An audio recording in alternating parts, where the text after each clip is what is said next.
নমস্কার, আমি ভাস্বতী। আপনি দেখছেন আপডেট বাংলা ইউটিউব চ্যানেল। রইল আজকে সবথেকে বড় 15টি প্রধান খবর। দেখে নিন এক নজরে আজকের হেডলাইন্সগুলি।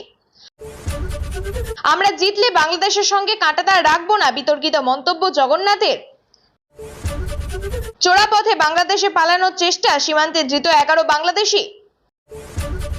স্বাভাবিক হয়ে গেল অস্বাভাবিক, একই রোগীর দুই রকম রিপোর্টে বর্ধমানে শুরু তদন্ত। 26-এর নির্বাচনের আগেই যাদবপুরে বামফ্রন্টে বড় ধাক্কা। দিল্লি পেরিয়ে চণ্ডীগড়, কেজরিওয়ালের জন্য তৈরি নতুন শীষমহল। এসআইআর আবহে দলের সাংসদ বিধায়কদের এবার ওয়ার রুম গলার নির্দেশ অভিষেকের। শ্মশান কবরস্থান যাওয়ার রাস্তায় দখল, টিএমসি কর্মীর কীর্তিতে অবাক বিধায়কও। এসআইআর আবহে আতঙ্কে ব্যারাকপুরের এক গৃহবধূর আত্মহত্যা, তদন্তে পুলিশ। চিট ফান্ডে প্রতারিতদের টাকা ফেরাতে আয় চায় কোর্ট, খরচ কে দেবে, তুঙ্গে জল্পনা। কংগ্রেস সভাপতির পাকিস্তানের সঙ্গে সম্পর্ক প্রমাণ হাতে, মুখ্যমন্ত্রীর বিস্ফোরক দাবি। বিএলওদের বেঁধে রাখবো, অভিষেকের নাম করে টিএমসি নেতার চরম হুমকি, ভাইরাল ভিডিও পোস্ট করলেন শুভেন্দু। বিষ্ণুপুরে চিতাবাঘ মারা গেছে, এসআইআর আতঙ্কে তৃণমূলকে নিয়ে মজা করলেন শুভেন্দু অধিকারী। বেচাল দেখলেই যোগ্য জবাব দেওয়া হবে, পাকিস্তানকে সরাসরি অ্যাক্ট অফ ওয়ার হুঁশিয়ারি ভারতের। কলকাতায় ডেঙ্গি আক্রান্তের সংখ্যা 1000 ছাড়িয়েছে, ফিরাদ বললেন সকলকে সচেতন হতে হবে। আর কতদিন পিছনে লাগবে, সরাসরি বলো, ফেডারেশনে বিজয় আর কুণাল ঘোষকে প্রশ্ন দেবের। আপনাদের কাছে একটা অনুরোধ রইল, আমরা প্রতিদিন চেষ্টা করি আপনাদের জন্য সঠিক, সংক্ষিপ্ত এবং নিরপেক্ষ খবর পৌঁছে দিতে। আমাদের এই ছোট্ট চেষ্টাকে যদি আপনার ভালো লাগে তাহলে দয়া করে একটা লাইক দিয়ে পাশে থাকার বার্তা দিন। এবার আসছি বিস্তারিত খবরে। 26-এর বিধানসভা নির্বাচনের আগে প্রস্তুতি তুঙ্গে সমস্ত রাজনৈতিক দলের। তার মধ্যে এসআইআর কে হাতিয়ার করে বিজেপির লক্ষ্য কাঁটাতার পেরিয়ে এ রাজ্যে প্রবেশ করা বাংলাদেশিদের নাম অবৈধ ভোটার তকমা দিতে বাদ দেওয়া। এদিকে একজন বৈধ ভোটারের নাম যেন বাদ না যায়, সেই লক্ষ্যে তৃণমূলের লড়াই। বৃহস্পতিবার মাটিয়ারি বানপুরে বিজেপির এক সভা ছিল, সেই সভায় বিজেপিতে যোগ দেন বেশ কয়েকজন। ফলে ওই এলাকার 26-এর ভোটের আগে গেরুয়া শিবির আরো খানিকটা শক্তিশালী হলো বলেই দাবি। আর এই সভাতে রানাঘাটের বিজেপি সাংসদ জগন্নাথ সরকার বক্তব্য রাখতে গিয়ে কার্যত নির্বুদ্ধিতার পরিচয় দিয়ে ফেলেন। তিনি বলেন, কথা দিচ্ছি এবারের ভোটে আমরা জিতলে বাংলাদেশের সঙ্গে আর কাঁটাতার রাখবো না। আগেও এক ছিল দুই বাংলা, আবারও এক হয়ে যাবে। তার আরো মন্তব্য, আর তৃণমূল জিতলে কাঁটাতার আর থাকবে না, কিন্তু ওই দেশটা বাংলাদেশই থেকে যাবে। স্বভাবত বিজেপি সাংসদে এহেন মন্তব্যে তীব্র সমালোচনা শুরু হয়েছে। উল্লেখ্য, সীমান্ত রাজা হওয়ার বাংলাদেশ থেকে প্রচুর বাংলাদেশের অনুপ্রবেশ জনবিন্যাস বদলে দিয়েছে। ফলে ঘন ঘন অভিযোগ শোনা যায় দিল্লির বিজেপি নেতাদের গলায়। এর নেপথ্যে রাজ্যের শাসক দল তৃণমূলের পরোক্ষ মদত রয়েছে বলেও অভিযোগ গেরুয়া শিবিরের। এই তত্ত্ব বিজেপির নির্বাচনী লড়াইয়ের হাতিয়ার। এখন এসআইআর শুরু হওয়ায় সেসব অনুপ্রবেশকারীদের উৎখাত হতে হবে বলে হুঁশিয়ারি দিয়েছেন বিজেপি নেতারা। এই পরিস্থিতিতে নিজেদের দলের সাংসদদেরই বাংলাদেশের সঙ্গে কাঁটাতার তুলে দেওয়া নিয়ে বেফাঁস মন্তব্য করে দলেরই অস্বস্তি বাড়ালো নিঃসন্দেহে। বহু বাংলাদেশি নাগরিক অবৈধ সীমান্ত পেরিয়ে পশ্চিমবঙ্গে ঢুকে পড়েছে, তারা এখানেই বসবাস করছে। এই অভিযোগ তুলে লাগাতার রাজ্যের শাসক দল তৃণমূলকে নিশানা করছে বিজেপি। এই পরিস্থিতিতে পশ্চিমবঙ্গের বিশেষ নিবিড় সমীক্ষা ঘোষণার পর বাংলাদেশে ফেরত যেতে হবে সীমান্তরক্ষী বাহিনীর হাতে ধরা পড়লেন 11 জন বাংলাদেশি। উত্তর 24 পরগনার স্বরূপনগরের তারালি সীমান্ত থেকে তাদের ধরল বিএসএফ। ধৃতদের স্বরূপনগর থানার হাতে তুলে দেওয়া হয়েছে। বিএসএফ সূত্রে জানা গিয়েছে, বাংলাদেশি ওই নাগরিকরা চোরা পথে পশ্চিমবঙ্গে ঢুকেছিলেন, এমনকি তাদের সঙ্গে শিশু এবং নাবালকও রয়েছে। ভারতে ঢোকার পর বিভিন্ন কাজ করতেন তারা। এসআইআর ঘোষণার পর তারা বাংলাদেশে ফিরে যেতে চেয়েছিলেন। চোরাপথে ভারতে ঢুকেছিলেন, তাই তারালি সীমান্ত দিয়ে চোরাপথে বাংলাদেশে পালানোর ছক কষছিলেন। তারালি সীমান্ত দিয়ে পালানোর চেষ্টা করার সময় বিএসএফ জওয়ানরা তাদের ধরে ফেলেন। তাদের জিজ্ঞাসাবাদ করেই জানা যায় এখন বাংলাদেশে ফেরত যাওয়ার জন্য সীমান্তে এসেছিলেন তারা। একই রোগের দুই রকম রিপোর্ট, স্বাভাবিক রিপোর্ট মুহূর্তেই হয়ে গেল অস্বাভাবিক। কাঠগড়ায় বর্তমানের খোশবাগানে দুই নামী ডায়াগনস্টিক সেন্টার, ব্যাপক সরগোল দুই সেন্টারের ইসিজি রিপোর্ট নিয়ে। অভিযোগ গেল জেলা শাসক থেকে শুরু করে জেলা স্বাস্থ্য দপ্তরের কাছে শুরু হয়েছে তদন্ত। কালনার রসুলপুর গ্রামের বাসিন্দা মোহাম্মদ মোয়াজ্জেম হোসেন, তার ভাইজি সোহানা ইয়াসমিন দীর্ঘদিন ধরে স্নায়ুরোগে ভুগছেন। কলকাতার মল্লিক বাজারে এক বিখ্যাত হাসপাতালে চলছে চিকিৎসা।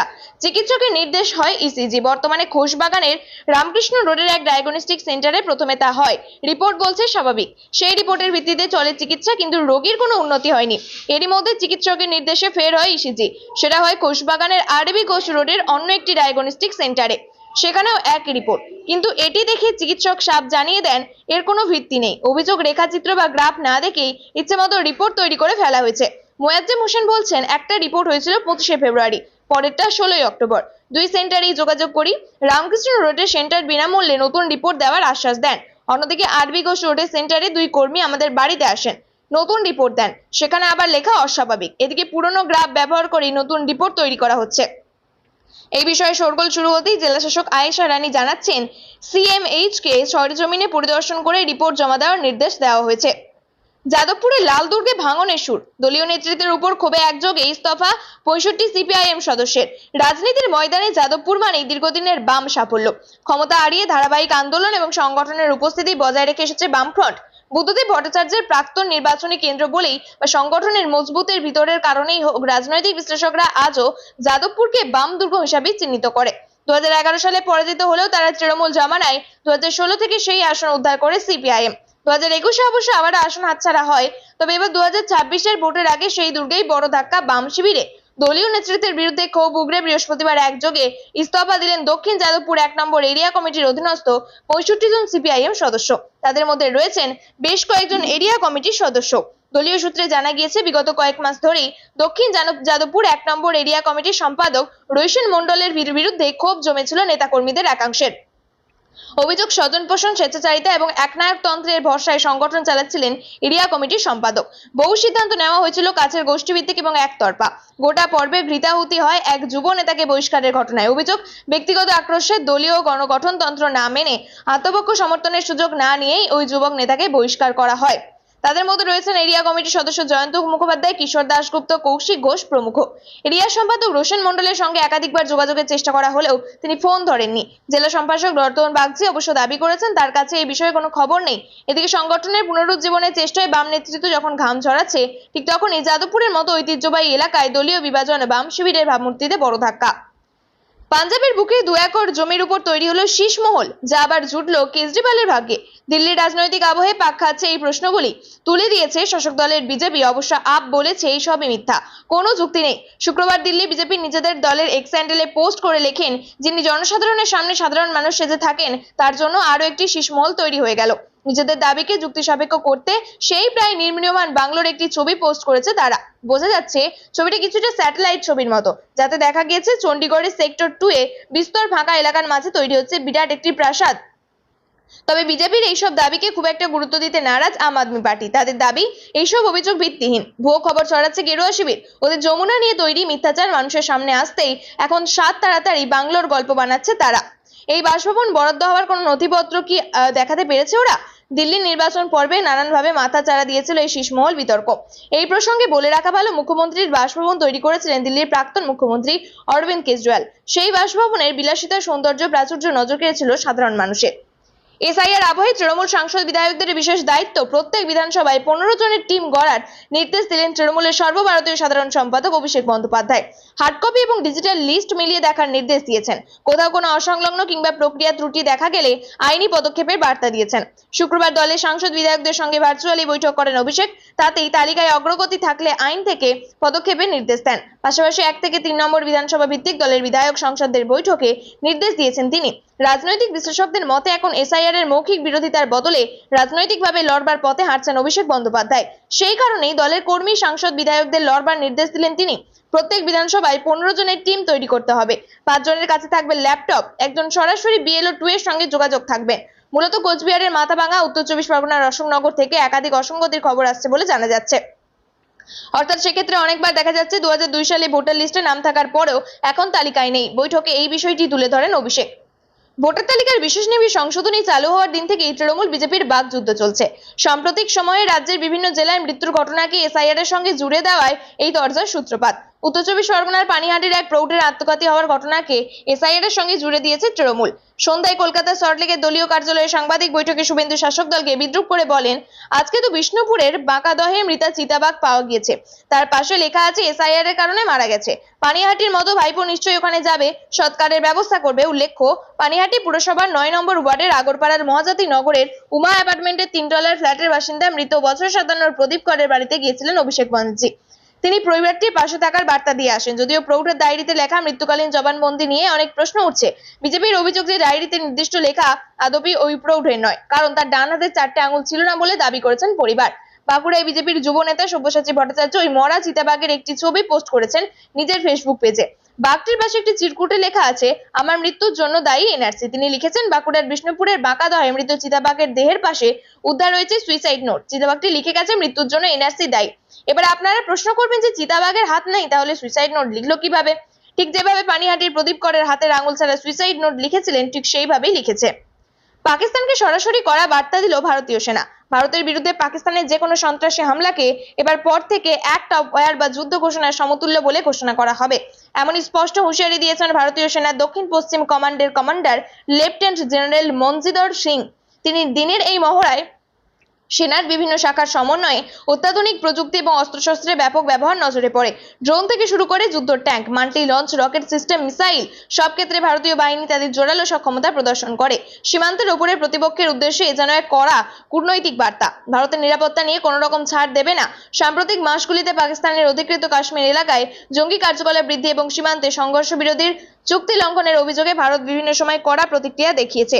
এবার ভারতীয় সেনার এই অবস্থান ইঙ্গিত মিলেছে সরকার এবং সেনা উভয় মহলে আগাম কড়া নীতি গ্রহণের প্রস্তুতি চলছে। বিশেষজ্ঞদের মতে, পাকিস্তানের যে কোনো মদতপ্রাপ্ত সন্ত্রাসী তৎপরতার বিরুদ্ধে ভারতের এই কঠোর বার্তা কৌশলগতভাবে গুরুত্বপূর্ণ।